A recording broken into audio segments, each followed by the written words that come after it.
Hello అండి. నేను మీ doctor కే. Vamsa Krishna.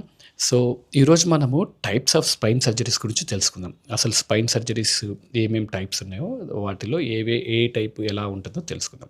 So, ట్రెడిషనల్‌గా ఫస్ట్ వచ్చేసి ఓపెన్ సర్జరీ. ఓపెన్ సర్జరీలో ఏం చేస్తామంటే, పేషెంట్ ఇలా బోర్ల పడుకున్న తర్వాత నైఫ్ తోటి ఇన్సిషన్ ఇచ్చేసి మజిల్ లేయర్స్ అన్ని సెపరేట్ చేసుకున్న తర్వాత ఎక్కడైతే బోన్ మధ్యలో డిస్క్ ఉందో ఆ బోన్ ఫ్రాగ్మెంట్ వరకు అంటే లామినాని సెపరేట్ చేసుకొని ఆ లామినా తీసేసి అక్కడ మధ్యలో ఉన్న డిస్క్ ఫ్రాగ్మెంట్ని తీస్తాం. That is traditional open surgery.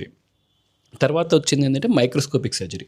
Microscopic సర్జరీలో ఏం చేస్తామంటే సేమ్ అలా బోర్లో పడుకోబెట్టిన తర్వాత ఇన్సిషన్ అంటే ఇంతకుముందు ఇక్కడ నుంచి ఇక్కడ వరకు ఇన్సిషన్ ఇస్తే ఈ సర్జరీస్లో ఓన్లీ ఆ లోకలైజ్డ్ ఏరియా వరకు మనం ఇన్సిషన్ లెవెల్ తగ్గించుకుంటాము.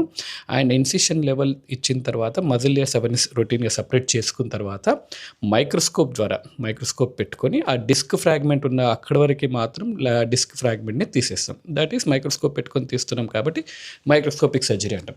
తర్వాత కొత్తగా ఈ మధ్య వచ్చింది ఏంటంటే ఎండోస్కోపిక్ డిస్కెక్టమీస్. ఎండోస్కోపిక్ డిస్కెక్టమీస్లో 2 టైప్స్ వచ్చాయి. ఒకటేసి మోనోపోర్టల్ సర్జరీ అంటాం, ఇంకోటి బైపోర్టల్ సర్జరీ అంటాం. మోనోపోర్టల్ అంటే సింగిల్ పోర్ట్ పెట్టేసి చేసే సర్జరీ అని మోనోపోర్టల్ సర్జరీ అంటాం. బైపోర్టల్ సర్జరీ అంటే ఒక కెమెరా పోర్టు, ఇంకొకటేమో మన డిస్క్ తీయడానికి యూస్ చేసి ఇన్స్ట్రుమెంట్స్ పెట్టేదని ఇంకో పోర్ట్లా వాడతారు. So, బైపోర్టల్ surgery. యూనిపోర్టల్ సర్జరీలో మళ్ళీ ట్రాన్స్ఫార్మినల్ సర్జరీ, ఇంటర్లామినర్ సర్జరీ అని ఉంటుంది. ట్రాన్స్ఫార్మినల్ సర్జరీ అంటే పేషెంట్ బోర్లో పడిపెట్టుకున్న తర్వాత ఎటువైపు డిస్క్ ఉందో ఆ సైడ్ నుంచి వెళ్ళేసి ఒక చిన్న నీడిల్ పెట్టి దాని తర్వాత స్కోప్ పెట్టేసుకొని తీసేదాన్ని ట్రాన్స్ఫార్మినల్ సర్జరీ అంటారు.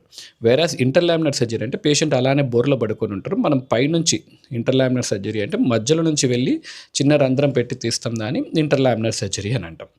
సో, ఈ బైపోర్టల్ సర్జరీస్లో అదే లెవెల్లో మనం ట్రయాంగులేషన్ మార్క్ చేసుకొని ఒక పోర్ట్ నుంచి కెమెరా పెట్టేసి ఇంకొక పోర్ట్ నుంచి మనం డిస్క్ ఫ్రాగ్మెంట్ తీయడానికి యూజ్ చేసే ఇన్స్ట్రుమెంట్స్ని ఇంకొక పోర్ట్ నుంచి పెట్టి తీస్తాం. So, that is biportal surgery. So, అన్ని పేషెంట్స్కి ఎండోస్కోపిక్ డిస్కెక్టమీ చేయొచ్చా? లేదు. పేషెంట్ కండిషన్ బట్టి ఎవరికి ఏది అవసరం ఉందో దాన్ని బట్టి ఈ surgery will be decided by the surgeon.